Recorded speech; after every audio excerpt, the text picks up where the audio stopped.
Bienvenue sur Objectif Trail, le podcast pour aller à la rencontre des gens passionnés par le trail. Salut les trailers, pour la 3e émission du podcast, on va parler du parcours et notamment je vais vous donner quelques éléments que j'ai notés lors de ma reconnaissance du parcours le 11 novembre dernier entre Saint-Christau et Soucieux.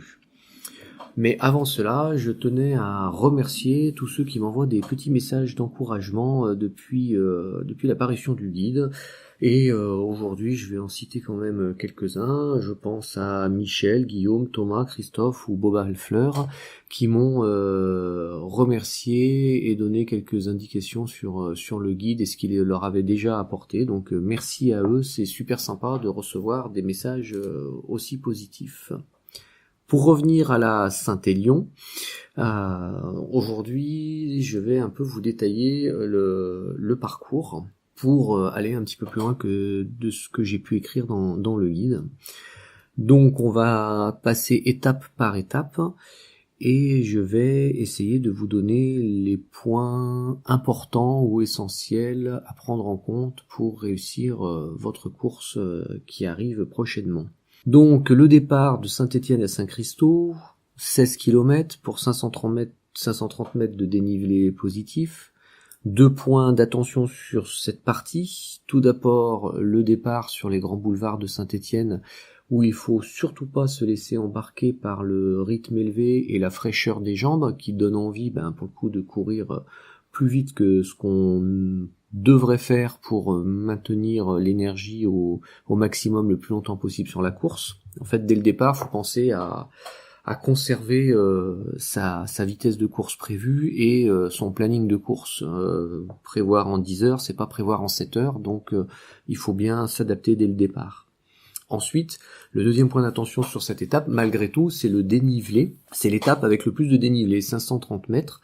Alors c'est pas non plus un trail de montagne. Malgré tout, vu la fraîcheur du départ, on peut se laisser embarquer à passer les côtes un peu plus vite. Et comme je l'indique régulièrement, si vous voulez finir la Saint-Élion et que c'est votre objectif premier, finir, non pas faire un temps, mais finir, ne vous prenez pas la tête, marchez dans les côtes, c'est la meilleure solution et vous ne perdrez que très très peu de temps puisqu'elles ne sont jamais très très longues. Les chemins ne sont pas compliqués sur cette partie. Par contre, en fonction de la météo, c'est là où on va commencer à rencontrer les premières plaques de verglas lorsque le temps a été très humide et qu'il y a un bon froid. Donc voilà, c'est là où il faut commencer à se méfier quand on arrive sur les chemins. Voilà, cette étape, globalement, moi je vous oriente sur 2 heures à peu près. C'est ce qu'il faut avoir en tête, un petit peu moins, un petit peu plus, mais globalement c'est le temps que vous mettrez sur cette étape. Saint-Christau à Sainte-Catherine, 12 km et 300 mètres de dénivelé positif.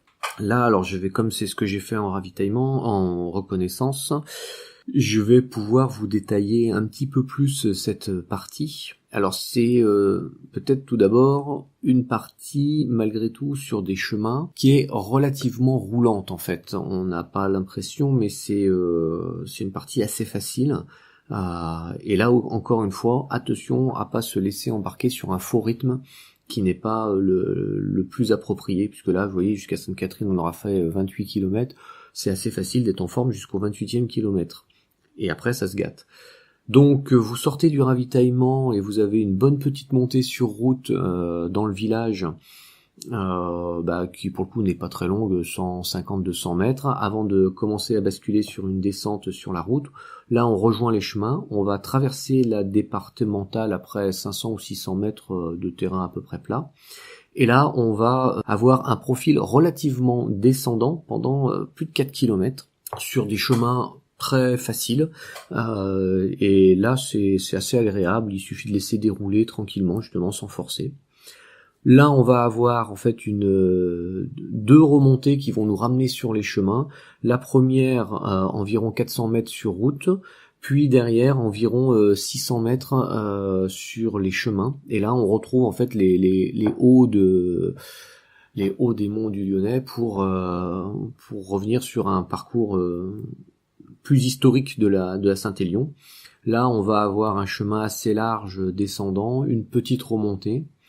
Et après, on va avoir à nouveau un chemin relativement descendant avec 2 ou 3 petites bosses au milieu très courtes, et ça nous emmène tout doucement donc vers Sainte-Catherine pendant ces 5 kilomètres.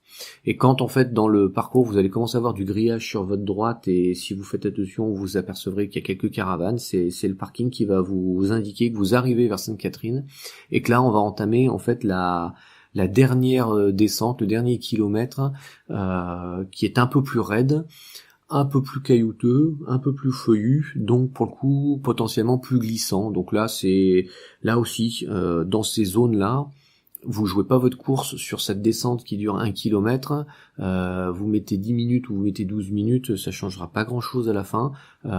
Soyez tranquille, assurez votre descente, et voilà, vous arrivez comme ça au ravitaillement de Sainte-Catherine et vous êtes déjà au 28e. Sur la partie entre Sainte-Catherine et Saint-Genoux, donc 13 km et 430 mètres de dénivelé, c'est la partie où je vous conseillerais d'être le plus vigilant, parce que c'est là où on commence à rentrer dans une zone un petit peu de fatigue. On est relativement tout le temps en sous-bois, donc potentiellement sur des chemins plus glissants, avec un petit peu plus de risque. Donc c'est là où il faut avoir un maximum d'attention pour pouvoir finir cette partie le plus en forme possible pour attaquer après la suite. Donc quand vous allez partir de Sainte-Catherine, vous allez avoir un bon kilomètre de plat. Alors ça a 2 utilités pour moi. La première, en sortant du ravitaillement où vous serez refroidi, la première étape c'est vous réchauffer. Et soit vous choisissez de vous réchauffer en marchant, juste vous remettre dans le rythme, soit vous remettez tout de suite à légèrement trottiner pour bien remettre les jambes dans le rythme, parce que vous savez que derrière ce kilomètre, vous aurez globalement 1 kilomètre de montée.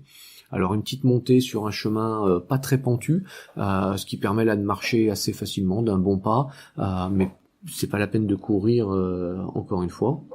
Après cette montée, vous avez un chemin relativement plat pendant 800-900 mètres. C'est là où on passe au-dessus du célèbre village de Rivry. Et là, je fais une spéciale dédicace pour Arclusa, qui vous expliquera que c'est l'une des plus petites communes du Rhône, puisqu'elle est délimitée par la tour de ronde de l'ancien château de cette commune. À ce moment-là, vous allez tourner sur la gauche pour faire une petite montée sur un chemin très large. Et là, en fait, on va avoir une petite descente, puis une nouvelle montée sur la route, qui va nous mener jusqu'à quasiment au 5e kilomètre de cette étape. Donc c'est déjà presque la moitié de fait, de manière assez facile. À partir de là, on a une descente pendant 600-700 mètres, descente pas technique, 1,5 km de faux plat montant, descendant, très courable, sans problème là, sans effort particulier. Puis on démarre une montée de plus d'1,5 km qui va vous emmener tout doucement jusqu'au Signal, donc au point le plus haut de la course, 930 mètres de haut. Donc là, ça va être en 2 étapes, donc ce 1,4 km de montée facile, une toute petite redescente en chemin, et tout de suite après on rattaque une montée en sous-bois pour monter au Signal. Et cette montée en sous-bois, très facile en fait, elle est pas très pentue, il y a des zones où globalement c'est même pas du faux plat, ça se court assez facilement. Donc là, pas de difficulté majeure pour monter jusqu'au Signal. À partir du Signal, on attaque une descente jusqu'au 12e kilomètre. Donc là, un peu plus de vigilance, parce que dans la descente, on va alterner ou mélanger plutôt les feuilles, les cailloux, les petites racines. Donc c'est potentiellement très glissant, on fait gaffe et on descend tranquillement. Il y a une deuxième partie de cette descente où on peut dérouler très facilement, parce que là pour le coup c'est du chemin large et souple, qui a pas de difficulté, pas de vrais cailloux. Et la troisième partie de la descente, c'est ce qu'on appelle le bois des marches, et là il y a pas mal de pierres pendant 500 mètres, où je vous conseille de prendre votre temps pour éviter une chute inutile ou de vous tordre une cheville bêtement. Ça ne dure que 500 mètres, donc là encore une fois, que vous fassiez les 500 mètres en 6 minutes ou en 10 minutes, vous jouez pas le record de la course, donc pas la peine de s'enflammer juste pour passer au milieu de 2 arbres et de finir à moitié en vrac. Le dernier kilomètre avant le ravitaillement de Saint-Genoux, c'est d'abord un peu de descente sur la route, une remontée pas très longue sur la route, puis on tourne à droite pour attaquer le chemin qui nous mène au ravitaillement, et là vous avez, il vous reste 700 mètres jusqu'au ravitaillement, et là tout est courable jusqu'au ravitaillement. Et là encore, quand vous arrivez au ravitaillement, ayez encore en tête de le faire assez vite pour pas trop vous refroidir. C'est un ravitaillement cette année qui ne sera que en liquide, donc pour le coup pas la peine de passer 2 heures à Saint-Genoux.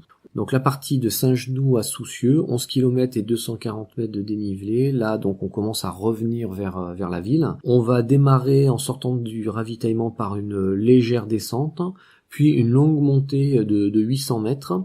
Alors elle est assez raide au début, donc faut pas se laisser impressionner par le début de la montée, puisqu'après en fait la pente faiblit et on monte tranquillement en marchant. À partir de là, au moment où vous arrivez à la bascule, on entame une longue descente de presque 2 km en partie en sous-bois, donc qui est très facile, qui se court vraiment en laissant dérouler. Après on a une partie sur la route.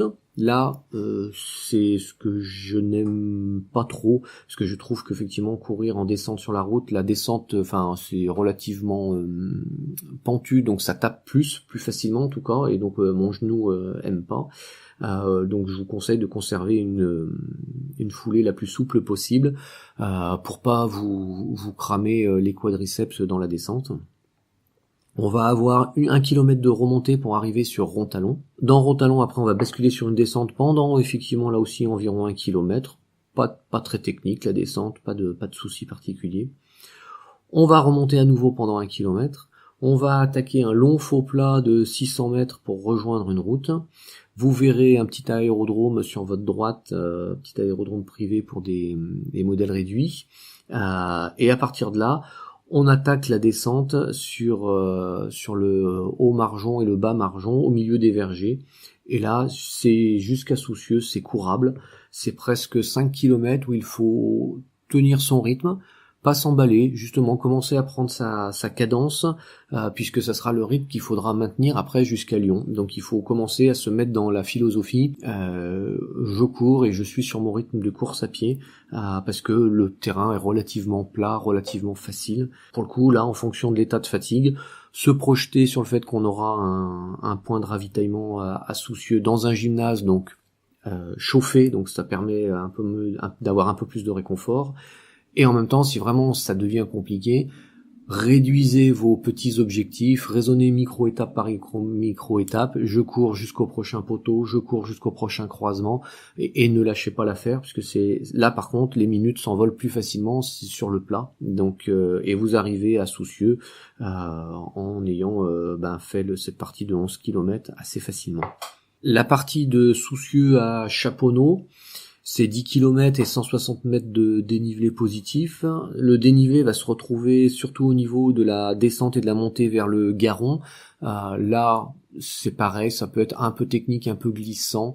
Sinon, toute cette partie est relativement roulante et elle présente pas de difficulté particulière, si ce n'est de maintenir le rythme pour courir. Là, c'est une portion où il faut courir. La partie de Chaponneau à Lyon, 10 km et 280 mètres de dénivelé. Sur le roadbook de l'organisation, vous verrez que cette partie fait 12 km puisque c'est le départ de la synthétique. Donc je n'ai pas vérifié s'il y avait une petite boucle supplémentaire pour la synthétique qui fait que ça les amène à 12. Sinon, ça veut dire que la synthétique de cette année fera 74 et pas 72 km.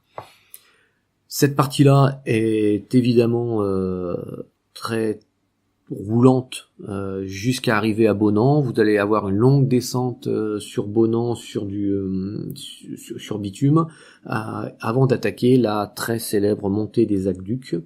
Donc là vous avez une montée de quasi 1 km sur une pente conséquente qui est plus de 10%, et là de toute façon vous marcherez et puis pensez à récupérer pour la suite, qui au départ, quand on arrive sur les hauteurs de Sainte-Foy et qu'on rentre dans Lyon, n'est pas forcément la partie la plus facile de la course, puisqu'on va avoir des petits changements de direction, des petites montées, des petites descentes avec des bons coups de cul, des escaliers. Donc quand les jambes sont fatiguées, c'est des parties qui sont pas forcément très plaisantes. Et là, on espère d'arriver vite ok pour pouvoir se rapprocher de l'arrivée, et sauf que quand vous descendez de Lyon, quand vous serez sur les quais, c'est toujours trop long quand on est fatigué, donc on voit jamais la ligne